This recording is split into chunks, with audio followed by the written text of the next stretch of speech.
I want to talk about fundraising, and then we're going to transition the next session into building the robot and the rules of the game. So we're still in preseason on the fundraising side. I think it's great to get your funding secured and everything you need before the season starts, but we all know realistically sometimes you say, oh, I actually need a third team because my principal said I need to add more kids. So now I need to get a third team, which is $100 for registration. I need an extra robot, which is $330. So I'm at $430. That's more competition fees. I want to go to 3 events, 30 times $390. So quickly adding 10 more kids to your team, or 8, or whatever it might be a $400 or $500 expense. So if the principal came to me with that, I would say, show me the money. And that's on multiple levels. I need more financial support to buy equipment for my teams to accommodate them.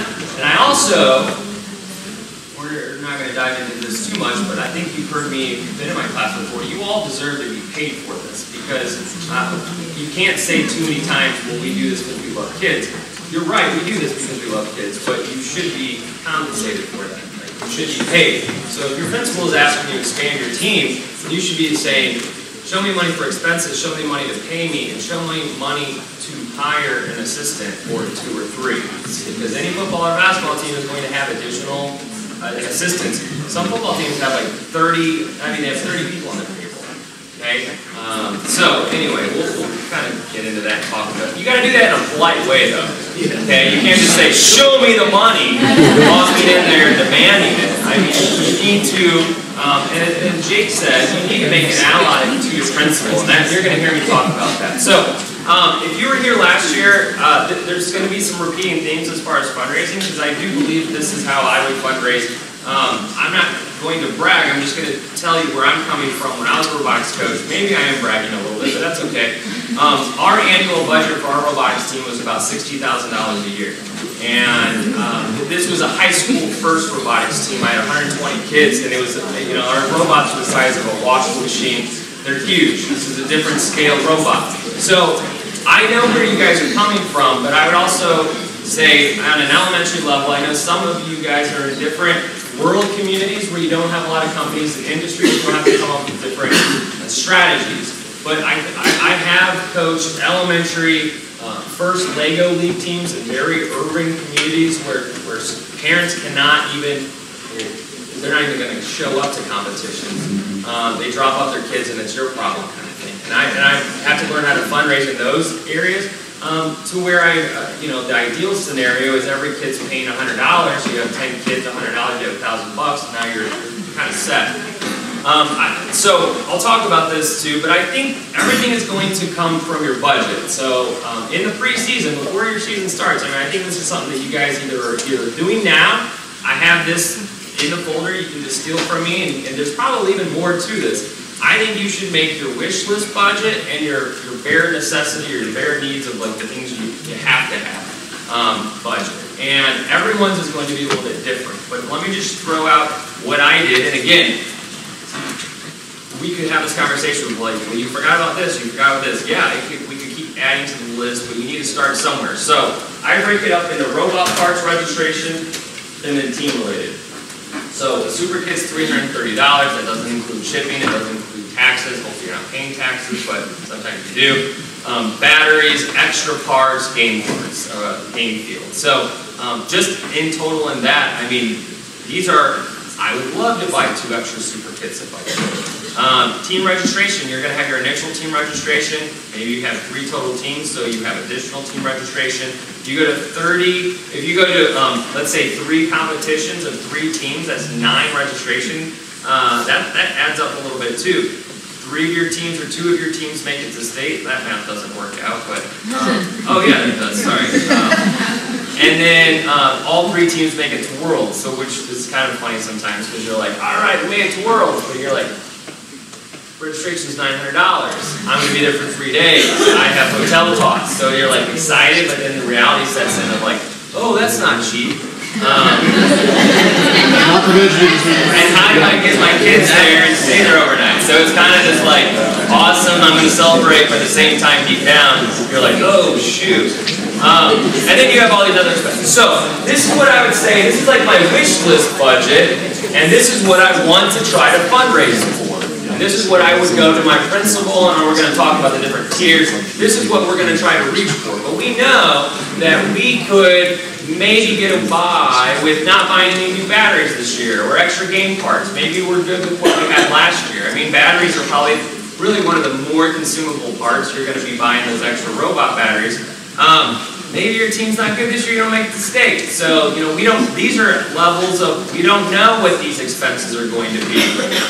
Maybe we put it on the kids or the school to buy these t-shirts, and we're not going to buy these t-shirts. So this would be maybe a minimum budget if you're going to be adding additional teams this year where you have to buy extra super kits. So everyone's budget is completely different. Some of you guys are going to be only a couple hundred, some of you guys are going to be a couple thousand. So I'm just going to talk about, no matter what your budget is, here's the things that I think you should do. So this is something I presented last time. I still believe in this, and it doesn't matter where your location is and what the demographics of your makeup of your students are. The very first thing is I think you should have a parent conversation in the very beginning of the season to talk to your parents and just be real with them. To say, hey, you know, robotics is not a cheap sport. There's an expense to it. And you can plug in any sport there's an expense. I mean, marching band, you've got instruments and basketball, you've got jerseys and shoes, which are probably just as much as this. Every single sport has equipment that you have to purchase and buy. And it's not unlikely, and you guys have kids that are in sports, it's not unlikely to pay hundreds of dollars for your kids to participate in sports. So, just a show of hands, well, how about we don't do it this way? How about show of hands, how many of you just cannot charge kids for the registration? Okay? So I would say about half of you just cannot charge kids. So by far that's the easiest, and I'm saying even if it's $20 to $100, I mean some of you I know I've heard charge in it. If you're in a really well-off community, you're charging $150 or $200. I mean that's a little out of a comfort zone for most families, or a lot of families. But if you compare that to other sports, I don't think you're out of touch. I mean, you're kind of in line. So you can ask, if you're building principal, what are the other clubs and sports? What are the other sports charging? Because I think, as Jake was saying, as a club and a team, I think you guys are all coaches, you're all teams. You should be comparing yourselves to them. But I really think it's going to be important for you to become an ally and friends with these next three people. Well, of course you should be friends with the parents, but sometimes they're not easy to be friends with. But I think you want to get them on your side. But I think you need to, and I keep on saying, just pulling from what was already said, but Jake has a new principal now. And it's going to be his responsibility to try to show the value of robotics and why that principal should care. Because they're going to be the advocate of the next level, which is your school board. So your school board owns the money of your school. They have the power to distribute what kind of money and funds your school gets, and then the principal then gets to say, where does that go? So the thing I think you should all do, if you're not already doing, is inviting your principal to your practices. Inviting your principal to see what you guys actually do. I would say a lot of principals are intimidated by robotics. They have no idea, and that's why they just trust you with it. And they're like, I'm glad I don't have to mess with this. I don't understand this technology. I want to stay out of the robot room because I'm not smart enough for it. So you need to bring it, and I'll just say sometimes you got to dumb it down for them. And you need to have the kids explain to them what they're doing and why this game works and how they designed this robot from a creation of something that came out of their own mind. Now this is really light. This is Dallas is really good at that thing. So your kids need to give that presentation, almost as if that principal is the judge, but instead of the award you might get at the end of that conversation, it's money. And you've heard me say this before, but I think this really helps. You need to get your really cute kids that know how to speak, they can speak really well, and put them in front of your principal and explain to them so that they get buy-in. You need to get your principal on your side. And then, don't feel like you're stepping over their heads. You need to let your principal know to say, I'd like to present to the school board. And why I mean that the school board owns the money is because every year they make a budget which basically says, and they might, in your school, you might have 2, 3, 4, some of you have 10 elementaries in your district, and and then you have 1, 2, 3, 4, 5 middle schools, and either 1 or 2 high schools. The school board is basically looking, here's how much money I have, here's how much this elementary gets, here's how much this elementary gets, and if robotics is not on that budget or part of that conversation, you're not going to get any money. So why you would present to a school board is so when they're making those budget decisions, they will say, all right, here's to plug in your school name. We Are Dennis Strong. So We Are Dennis Strong, their elementary, they need, I remember they have a presentation, they need $1,500. So we need to allocate $1,500. We can't make $1,500 work? How about 12? I bet they'll be survive with 12. Or you show them the big budget, which was $5,000, and they gave you $2,500, which is half, and they think they're doing, they're like, I'm sorry I didn't give you enough, but in reality, you're like, I don't want to give you $1,500, so I'm So the school board can really help if they know about it. And I've shared this before. I mean, I was a teacher for 10 years. Now I'm on a school board, and I get to see how that side of it works. When I see kids come to our school board meetings are just so boring. I mean, they're just dull. It's numbers, it's standards, it's, you know, it's just like it's banging my head against the wall sometimes because it's not very exciting. When we have a kid present, I'm like, this is exciting, I want to be there, I want to pay attention, and I remember what that kid said. I mean, I can tell you every single presentation we had this past year, and I think we only had 5. All 5 of those programs are getting my full support, because I know about them, I see them, I don't see the other programs. So, I'm telling you, it might seem weird to get, how many of you have given a school board presentation? Okay. I think next time I ask this, every single one of you guys need to do it. How many of you would say it helped? I would say it's probably close to the same number. So please try to make it a priority to give a presentation to your school board. And the action item on that meeting is not necessarily to just ask for money. I think it's awareness so that when you do ask for the money, it makes sense. It's something that they understand. They're like, oh, you're the one of the cute kids in the robot that I tried to drive it and I couldn't figure it out. Like, I mean, have your kids hand the remote to the school board member and be like, try to drive this, and they're going to look like idiots because they don't know how to do it. Here's the kid. Kids are driving it like blindfolded with their hands behind their back. Oh my gosh, this kid's sharp. So, anyway, and then the last tier, this is the more challenging and difficult, but here's how I suggest you do it, is look at private donors in the area. And believe it or not, this is actually a lot easier than these other, I think, because some people will literally write a check right in front of your face and hand it to you. And here's how you do this. So private donors can be any company, any private business in your community. And I don't want you to just be thinking about engineering or computer science or tech companies. I hear people like, well, I'm out in a rural community, we don't have any big companies. And I'm like, what do you have in your they're like, well, we have an auto shop. Right there, auto shop. We have a Papa John, right there, Papa John's. We have, I mean, any company that has money can give it to you. Like, that's it.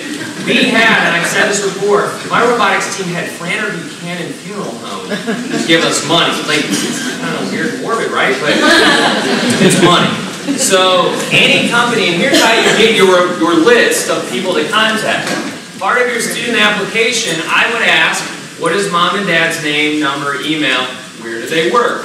What is dad's number, email, and where do they work? Now I know some of you guys may be laughing, like our parents don't have jobs, but if you have 10 or 20 kids, I'm sure you're going to get a handful, at least 5 to 10 companies, because hopefully kids have, but most, you think every kid has 2 parents, you've got 20, 30, 40, 50 different companies possibly. This is your list now. And what you need to do is in that conversation is to say, hey, we've got people that work at these different companies. All I need you to do is put me in touch with the right person at that company. Who do I need to talk to? And some of these smaller companies, if you're in a rural community and you might only have 2 or 3 employees, it's like they're eager to hear about it. They're going to be excited to hear about it. And I'll tell you, owning a business and you hear a presentation from these really cute little kids again, and then they ask for money at the end, like, you'll have no soul if you say no. So you're gonna get, I bet you're easily gonna get at least $50 to $100 from it, but again, it's you need to have that ask in that conversation. So that presentation is not necessarily just, I wanted to teach you about robotics, like that's where it starts, but it ends with an ask. Yes? Make sure you put their name on the t-shirts. Yes, yes. So she said, look, make sure you get your name on the t-shirts. So if you remember our startup grant, if you got a grant from us, we wanted our name on there. And Guggenheim Life Annuity, GWD. Well, you should be putting every company that gives you money on the back of your shirt, bragging to say, our new little phrase is, these people have my back. Use that. Great, these people have my back. And it's on the back of your t-shirt. Great. So, like, do that. Like, I think you should support it, but advertise in your pits, advertise on your website, advertise on your banner in your pits. You're allowed to put stickers on your robots as long as they don't give you any kind of advantage. But you should be selling those at a premium like NASCAR. $500 will get you a sticker on the logo. So one of the things to really remember, so I work at General Dynamics. Sorry, I'm not a teacher. Yeah. I used to teach at university, but that's a whole other story. But one of the things, so from a corporate sponsor kind of perspective, we kind of turn the table slightly. Yeah. I did a lot of advocacy within the company. So one of the things I would strongly recommend is, as your team's going through the school year, write back to those people who have given you a certain, pick whether it's a money amount or just pick everyone, right? Make a form letter. It doesn't take much effort. And say, hey, look, we competed last weekend. Here's what we did. Here's a picture, and maybe their logo in there, right? That way, the company knows that it isn't that I just gave you some dollars. It's that you appreciate it enough to reflect it back to me. Yeah. And frankly, from what we ended up doing is we have obviously a lot of engineers. They're tracking the kids. They're like, hey, what's my, we put money on this team. Yeah. What are they doing? How's it going? Maybe they're even putting betting money on. And can we get a cut of that? More than that, right? If you have firms that whether it's a herding cat kind of help or an engineering kind of help, right? You can also, gee, it would be great if you wanted to volunteer a couple of your software engineers to come and help and do a coding day. That would be huge. Yeah. No, I agree. Making a relationship with those donors, inviting them to your practices, inviting them to your competitions, inviting them to your awards banquet, and recognizing them at the awards banquet would be nice. In my township, if I want to get money from sponsors, I actually have to have that school board approved. They have to be willing to accept that money. I've never been denied anything. One year, right before we went to Worlds, I actually had Premier Jewelry lady come to my house, and all the moms were invited, and then she wrote us a check for $250 just to have all these moms come to my house. But I had to have the school board approved. So keep that in mind before you start asking for money, and then make sure that your school will accept it because it's got to go into your account in your school, and then you can spend it. Yeah, if you haven't figured that out yet, like figuring out who, it might be just the secretary at your school or the office administrator, I think, at your school handles the money. You should have a designated robotics account. So if money is donated, like that's the robotics team's money. Don't let them just throw that in wherever. Like, oh, you don't have any money. Yeah, I do in my account. But yeah, find out what your policy is to receive money. I can't imagine, that would be a weird school board to say, we're not going to accept money. I'm already into the break, but that's fine. If you got to go potty, that's fine. But I would, yeah. One thing about accepting money, we found out that our school system won't let you do crowdfunding. Can what? Won't let you do crowdfunding. Oh. So that is one thing to check with your school board. Go to fund, like GoFundMe or something. Yeah, so that is one thing to check is how you can accept money. Yeah, because that's a good point. Some people have policies against that. Yeah. And I'll just tell you right out of the gate, every single one of your kids should be writing a handwritten thank you card for any dollar amount you receive. Like that's something you do at your practice. Because I've gone to these companies, like Guggenheim Life and Annuity, how many of you sent a thank you card to them? Thank you. I would tell you, they walked in and they've added a display case, and they've added a second display case, they have a third display case, every year they've had to add another display case for all your thank you notes. Every single one's displayed. So if you walk in their office, we've taken a picture of it, I don't know if we posted it or not, because I'm not really good at social media, but they are so grateful for your thank yous. Every company, you walk in and you'll see the thank you cards from the robotics team. And then that's the conversation piece to the clients of like, oh yeah, we sponsor the robotics team. Don't you sponsor them? And then buy them team t-shirts. Like they should be wearing the team t-shirts and tell them, hey, t-shirt Fridays right before the competition. Wear your shirt to work. Like, you guys just gotta like think of ways to recognize them. This is Jake's sponsorship letter, but I'm gonna show you a whole, like this is on here. You can take a look at this. This is a sponsorship form of what they get and why, and like recognition. I'm running out of time, so I'm going to fast through this because I want to show you this last link. It's something I shared last year, and some of you may have taken advantage of it or looked at it. But your presentations for your students should cover these topics. This is something that I think that you should cover. So, an introduction of like what is the demographics and makeup of your robotics team, why robotics matters, why are we even doing robotics. Go over the game because that's the fun thing. Like, I think you could bring a couple of game pieces or invite them to your classes for the presentation. That's easier. You don't have to deal with transportation. Talk about the competitions and extending an invitation to them. And then you got to put the ask out there. And if your kids don't want to do it, maybe you just give them a little thing that says, like, we want $5,000, like whatever it might be. Or you do it, or you give them the budget, or you put it in like a packaged folder where they open, they see the budget, and here's their ask, and this is what a donation will get you. And then make sure that all the kids thank them, and then they write thank you letters after that meeting. Just thank you for your time, because that will remind them, oh yeah, I'm supposed to write a check to those kids. Like, so this is what I would say a presentation would be. And then, like I showed this last year. I don't know how many of you used it. This is talking about the other guys. This is First Robotics. They have a wonderful fundraising toolkit that literally goes over, if you guys, because I know that on the last time we had this last year, there's a lot of you that gave us feedback that said you wanted more information about fundraising. You got to go through this website, and this basically goes this goes through creating a budget, looking at your resources, how to ask for money, the thank you process, the donor recognition, how to like continue the relationship building. But there are tons of resources down here. Here's letters from robotics teams explaining what is robotics. Here's what we would like.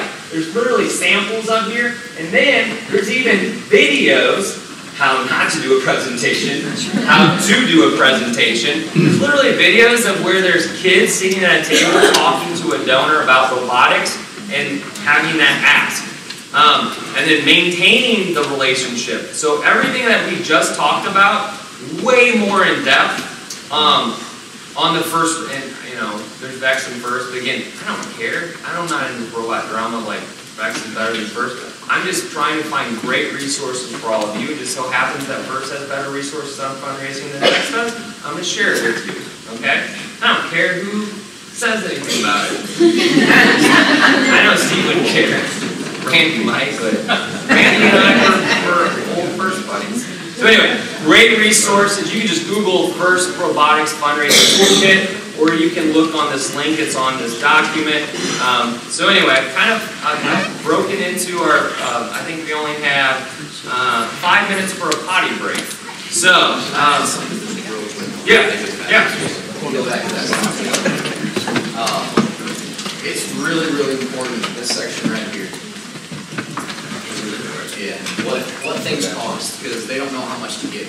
Like, they might be really impressed with your presentation with, here's $25, and say, no, listen, Rolls is almost $1,000, and a kid's $300, and he's a 10.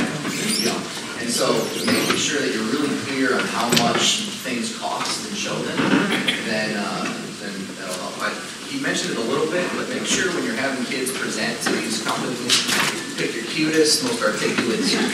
I had 4 girls last year go to ATC's an RV company in our area, and they spoke for about 45 minutes. They took our modified robot, they took our engineering notebook, and they were blown away. By the end of the presentation, they said, "We want to hire you like right now."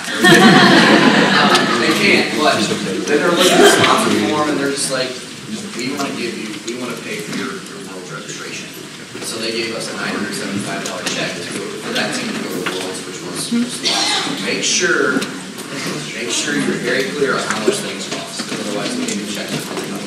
Yeah, and this is a sponsorship that I use for when we go asking donors. This is where Guggenheim is, where I'm saying robot on each robot toe, naming rights to a championship field, logo on the t-shirt. So you can see if I get 10,000, here's what I get. If I get 25 begins, you get like a $750,000 budget over here. Because we get money and just give it back to you guys. That's what we do with our money. So this is what we use. You guys can do something very similar in some of the model, but yeah.